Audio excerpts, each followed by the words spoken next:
I'm late for school.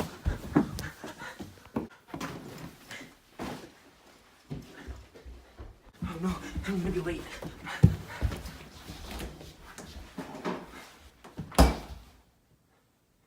I like 2% better.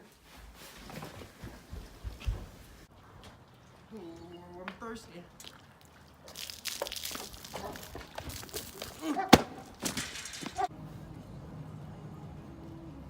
Get in.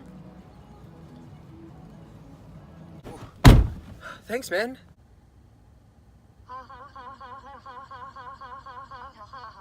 You are now trapped in my van, and now I am going to kill you. What?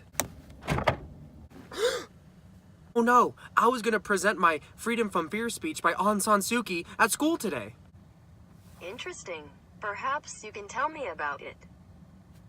It was Aung San Suu Kyi, bunch of Burma stuff, bunch of regimes and overthrowing of the government. You know how it is. Wait, can you elaborate on that?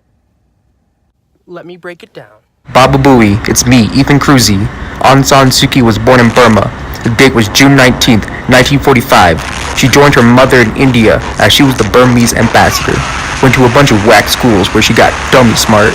There, she studied economics, politics, and philosophy. For 2 years, she worked for the United States nations in New York. In 1972, she married Michael Valancourt Harris.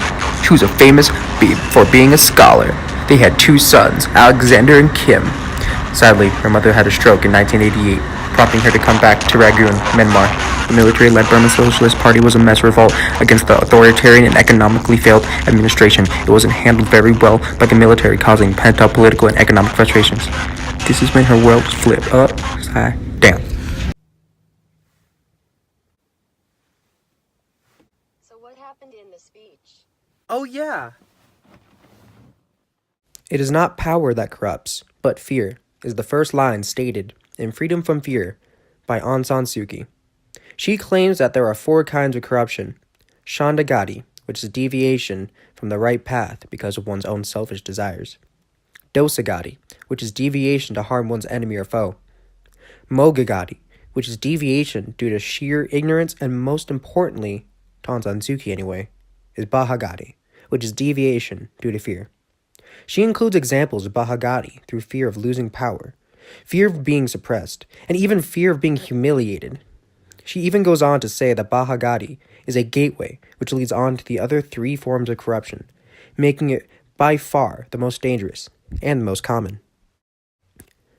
While she accepts the fact that the main reason for a democracy in Burma is due to economic hardships, she delves deeper, claiming it was all caused by fear, as she recalls that the movement started through students protesting the current totalitarian regime in Burma. Miss Suu Kyi encourages the listeners to be full of courage and stand with her in winning back people's supposed unalienable rights and have a sense of fulfillment. Glass splinters, the smallest with its sharp, glinting power to defend itself against hands that try to crush. She wishes, she begs the citizens of Burma to revolt for democracy. The citizens of Burma need a revolting of the spirit. In order to stand up against the oppressors, Miss Suu Kyi reminds the audience of Gandhi, as she tries to inspire those around her. She brings up not only the large wrongs that Burma did to its people, but the everyday wrongs, the fear that persists in society which she lives in. She ends the speech giving hope to those listening, that they can make a difference. That was a really good summary of the speech, man. Good job. You'll get an A+ for sure. Thanks, man.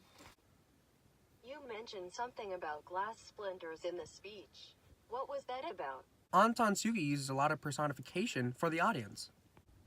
Can you elaborate on that? Let me break it down. No. She uses a lot of rhetorical devices, personification in particular, in order to give the citizens a better understanding of events occurring and why democracy is necessary. The example I mentioned about the glass splinters is used to demonstrate oppression in Burma at the time. The hand representing the government body of Burma, crushing the revolution. Yet, while the revolution, the glass splinters, is smaller in size, It can damage the hand and cause harm. Whoa, great analysis, man. This deserves an A+ as well. I do have one question, however. Why was the speech so powerful? Why did people like it so much? Well, No, do not break it down again. no, anyways. Well, you see, at the time, the economy in Burma was not exactly the greatest, and the people's rights were being taken away.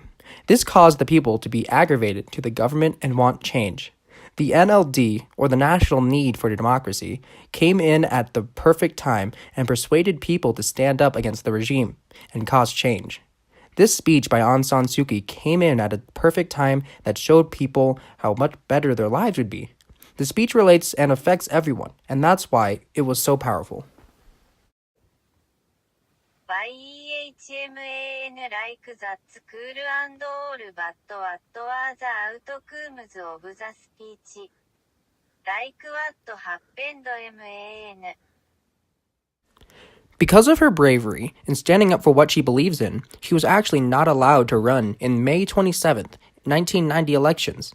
However, the people were so persuaded by her speech that her group, NLD, won 80% of the legislative seats. Not just immediate effects took place, however. After serving multiple terms of house arrests, she was released, and in 2013 became a member of parliament, nearly 25 years after the speech.